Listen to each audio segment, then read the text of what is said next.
OK， 大家好，我是 Cindy。 我从2016年医生说我中了那个慢性淋巴细胞白血病，现在已经是康复了。Hi, my name is Dr. Joanne Lee, and I'm a hematologist at the Center for Clinical Hematology. When you think about leukemia, you generally split them into two big categories. One is myeloid and one is lymphoid. And then from then on, you split it whether it's a chronic or whether it's acute. Chronic lymphocytic leukemia just means that it is something that has happened over a period of time. It's something that's slow growing, not something that has happened relatively recently. And then you think about lymphocytic, that is the particular lineage for which the pathology lies in. And leukemia just means that it's a type of a white blood cell cancer that is found within your blood. For chronic lymphocytic leukemia, it generally is a slow-growing tumor, a slow-growing leukemia that has occurred over a period of time. And usually there is no rush to jump in and treat, not like acute leukemia in that sense. Treatment is also a bit different from the other types of leukemias in that now treatment for chronic lymphocytic leukemia has moved away from chemotherapy, and we use targeted therapy, we use immunotherapy as a form of treatment instead.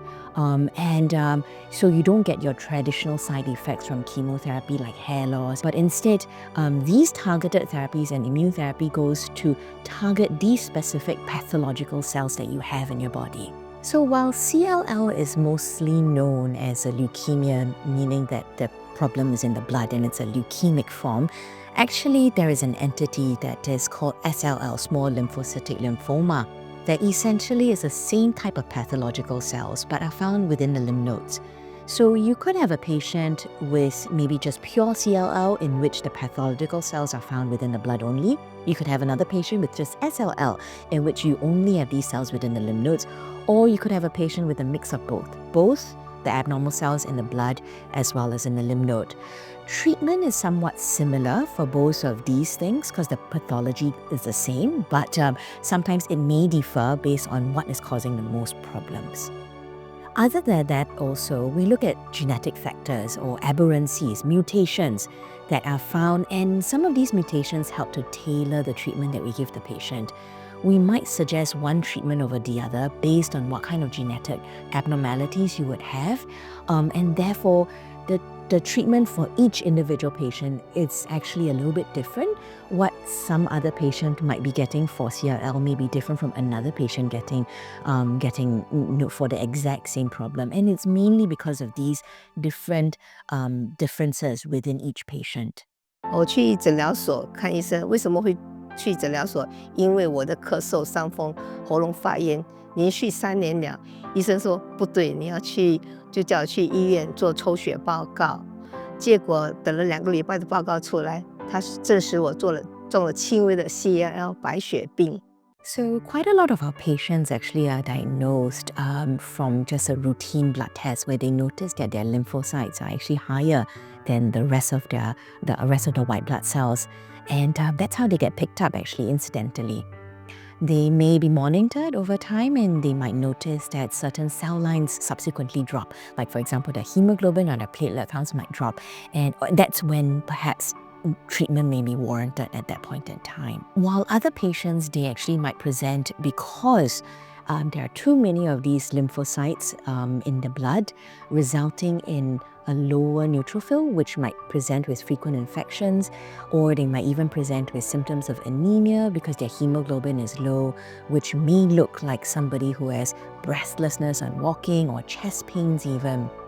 Other patients may actually present with thrombocytopenia in which they develop bruising for which there is no cause for, no trauma, nothing, but they develop bruising anyway. So those are some ways in which some patients might present. Some others might actually present with lymph node swelling if they have the SLL part of the CLL, and they might actually present with lymph nodes that are swollen, and some others may even present with fever or night sweats. Essentially, the diagnosis of CLL is actually quite simple. All we need is actually a sample of the blood. We would then run it through this machine called the flow cytometry. How flow cytometry works is that it actually tags every single cell with a specific marker on them, and then after that, it was run through this column. And if the cell actually has this particular marker on it, it would light up. And there are different lights for every single marker. So when we do that, if there's a combination of markers and a combination of antigens or expressions on top of each cell, we can tell what the cells are. And based on that, we can tell whether a cell is pathological or not. And if they're pathological, does it look like CLL based on the different types of markers that we find on top of the cells. 当医生跟我讲我中了 CLL 白血病，我的心情是，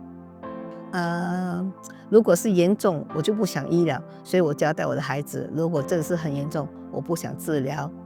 经医生跟我讲，你这个是还可以轻微的啦，还可以有的医，现在医学很发达，所以我就跟着医生的步伐走了，经常去抽血。So CLL can actually go unnoticed for many years. So that means that actually you could have had CLL for many years prior to even knowing you have CLL.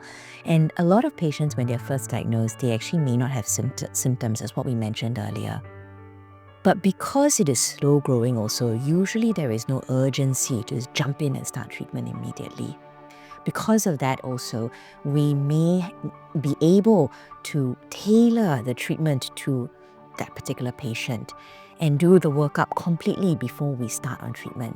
So there are a few things that we look at before starting on treatment for CLL, and usually that's a genetic profile. We see whether a patient has mutations, for example, 17p deletion or a TP53 mutation. And if you or if the patient has this kind of a mutation, then usually we would advocate for a certain type of targeted therapy called BTK inhibitors. But if you don't have that mutation, then technically you have other treatment options. Usually it's a combination of both targeted therapy as well as immune therapy. And from then on, we can then tailor the treatment to you.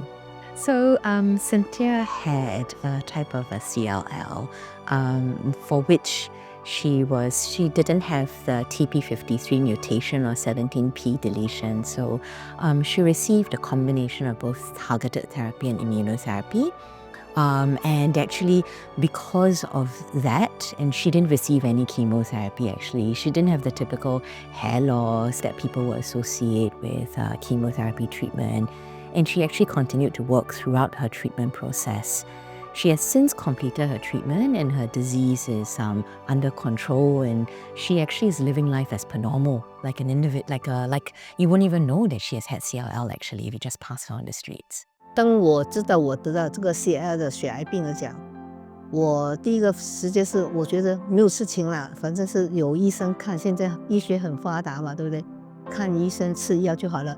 等于我跟我家里人会担心吗？他们当然是可能会啦，可是我就觉得不用担心，反正我都没有事情，我可以去面对，你们也不用担心，生活照常去做，对不对？我做好我的东西，你们也不用担心我，各自完成这些东西就好了。所以我没有觉得给他们很大的负担了，他们也不会很压力。If your lymphocyte counts are actually rising quite quickly, then actually we will probably need to monitor the patient much more frequently. It can't be like 6 months to 1 year because we want to make sure that we catch you before you have any symptoms. So we want to start treatment before the patient is symptomatic. So because of that, we might actually monitor the patient a bit closer. It might even be as frequent as maybe every 1 month or so, whereby we monitor and just do a full blood count to make sure that the patient's lymphocytes are not rising too quickly, or the hemoglobin is not dropping too quickly, or the platelet counts are not dropping too quickly. 我在做这个化疗1年的时间，头6个月我就是要去每个月就是要去医院打药1天，然后我就拿2天休息，因为打药期间身体状况很累，所以就是要拿时间休息，连工作还是照常做，就是该时间到了我就去休息正常生活的饮食方面呢，就是吃那些新鲜的，就是现煮现吃的。起初这是蛮辛苦的啦，慢慢就 OK 了啦。所以说后面六个月就是口服了，就状况也是没有事情，就是还是很照常生活，只是感觉很累。我说话到现在是身体一直好像很累，一直要争取时间休息而已。So even though CLL treatment actually doesn't involve chemotherapy anymore, there are still side effects associated with the targeted therapy and as well as the immunotherapy. And sometimes it might result in things like neutropenia, which essentially means that you are at higher risk of getting infections. Generally, we would advise our patients to go on a low neutropenia or low bacteria diet, especially when we're first starting on the treatment. So that may actually look like a very big change for some patients. For example, if you have someone who only eats salad and sashimi every day, for example, then that will be a very big change, which also means that that patient needs to essentially change his or her entire diet when they're starting out to get treatment for the CLL. On top of that though, there are also a lot of emotional adjustments. Patients also need to come in frequently for checkups. That could take a toll on both the patient as well as his or her caregiver. And that can be overwhelming for the patient, especially for somebody who may not even have had any medical problems in the past. So I think part of our job is helping them manage not just the disease, but also the transition, the changes that comes about as part of this.